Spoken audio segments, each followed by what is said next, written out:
Hi, I'm Sharon Swan, and I love connecting the dots, especially love helping women. I've been helping them with their business strategies, mentoring them for a long while.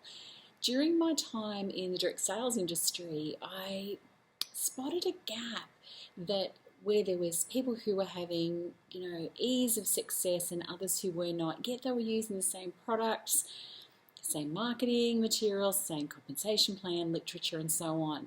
And it dawned on me about how we perceive prosperity, how we receive money, and our relationship with it.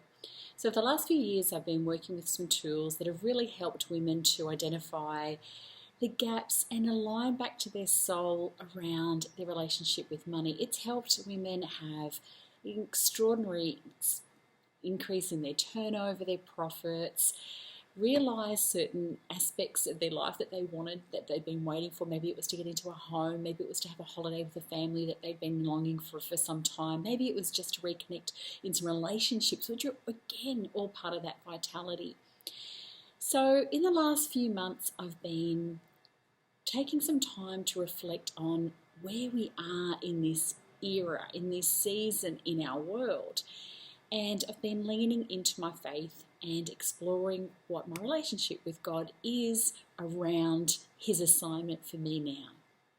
And that is, He wants me to help us all take it a step further. He has such a prosperous situation, prosperous future for us, and we're not accessing it. We've got to get ready to access it. We've been really driven over the last how many decades by an agenda that hasn't been for us. There's been roadblocks we have not even seen inside it. There's been difficulties left, right and centre, and yet still you can make it through. Still you can have a sense of prosperity. And what is prosperity? Prosperity is that sense of flourishing and thriving, and it can have an economic impact. But when you have a prosperous soul, so much more comes with ease and joy. And I know that I've yet to tap into that real depth of that relationship. And I really like to invite you to join me as we have these conversations about preparing for prosperity. It is really a season that we are in, and I'm going to include Bible verses, scriptures, and some prayers for you, because I've been receiving a ton of messages over the last few months as I've been stepping up in my boldness to share about my faith and learning what my faith means in these times, what those examples are. So I've been a student, and now I'm helping other people also translate, because some people are sitting going, hey, the last time I really understood a bit about the Bible, I was young, we went to Sunday school, or it's a bit dusty, I'm not into religion. Great, religion is an organisation, it's a corporation. It's not about that, it's about your relationship with Jesus and God, and whatever you feel comfortable with. And this is the part of my assignment, is to help you feel more comfortable with that conversation and to help you explore your own relationship. And this is so valuable because it makes it simpler to navigate what's going on right now in the world. If you have someone who's going into bat for you, someone who can give you this calm in the storm. So I really hope that you feel encouraged to switch on a couple of the episodes and receive what you need from it to encourage you into the prosperous season that we are entering. And I can explain a bit more about that as the Jubilee season. So I've got a Bible verse that'll help you to understand where we are right now. So the Bible verse I want to tell you is from Jeremiah. So I'm going to pop the specs on so I can read it for you. So let's talk about prosperity. And so, for I know the plans I have for you, declares the Lord, plans to prosper you and not to harm you, plans to give you hope and a future. So that's Jeremiah 29, verse 11. But there's actually a couple of verses before and after that I want to add to this to explain this story. So verse 10 says, this is what the Lord says, when 70 years are completed for Babylon, I will come to you and fulfill my good promise to bring you back to this place. Verse 12 says, then you will call on me and come and pray to me, and I will listen to you, and you will seek me and find me when you seek me with all your heart. I will be found by you, declares the Lord, and will bring you back out of captivity. I will gather you from all the nations and places where I've banished you, declares the Lord, and bring you back into the place where I've carried you into exile.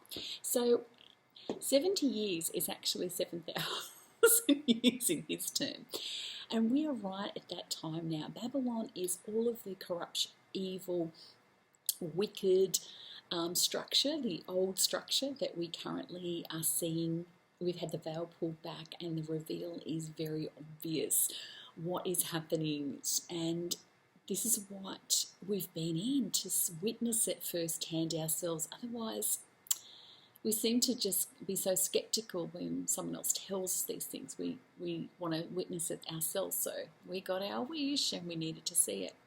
So some of you may be familiar with the parting of the Red Sea. Very popular, very vivid story, and it was about the great Exodus. And this is what we're experiencing now. We are, for those who believe that there is a God, the living God, and the Son of Man, Jesus Christ, we are about to go on an exodus. We're about to move out of the slavery and the control that we have been living under, unbeknownst to how the depths of it that we've been experiencing.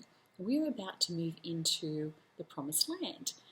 And it is in a Jubilee year. So in a Jubilee year, all wrongs are righted. Things that have been stolen from you are returned. Past wages. So in the Exodus, as they were leaving Egypt, they had 400 years of unpaid wages replaced back to them, returned back to them, reconciled back to them. How amazing. But, they went from one day to another. So one day, let's call it a Thursday, they were just getting on their business and praying for a solution, praying for change, praying for to be released out of that captivity. And Thursday night, Friday morning, they got a message, you're going now, leave. Gather your things quickly. And they were told to go and take the spoils with them. That's where we are about to be. And they move forward, and the Red Sea moment where the Pharisee, the Pharaoh, and his chariots and his army were chasing after them, and they had their back up against the wall. And Moses parted the Red Sea for them to escape, and then the Red Sea closed over those wicked people. Now, this is a really unusual conversation to talk about prosperity, and most people find it awkward and uncomfortable, especially women. And that's what I would hope that these conversations that we're having under the Prepare for Prosperity little video chats are going to bring up a topic and help you to unpack what it is that's holding you back from having a prosperous life in your future. So look forward to the first one is all about giving yourself some sense of permission and what it all means. So hope you will join us on our first episode. And this is all very organic. I felt compelled to share this. This is part of this assignment, and I wrote down some notes that I wanted to share. The program that I run is called Smash, and it gives you the tools to unpack some of the old stories that are in play about your relationship with money that you didn't even know were holding you back in your story, even from a young girl to being now a 40 or 50-year-old, and you didn't even realise that those beliefs and opinions, messages are impacting your either being able to receive money or to keep money.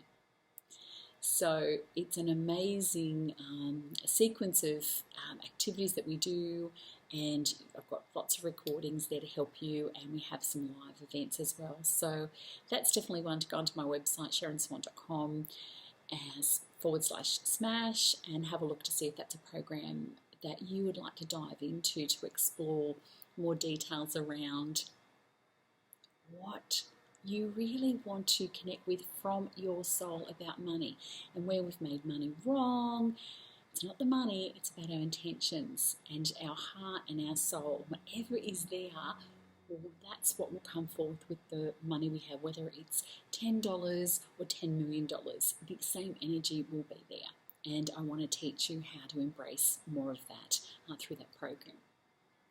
So thanks for listening to the intro, and I hope that you look forward to the episodes to come.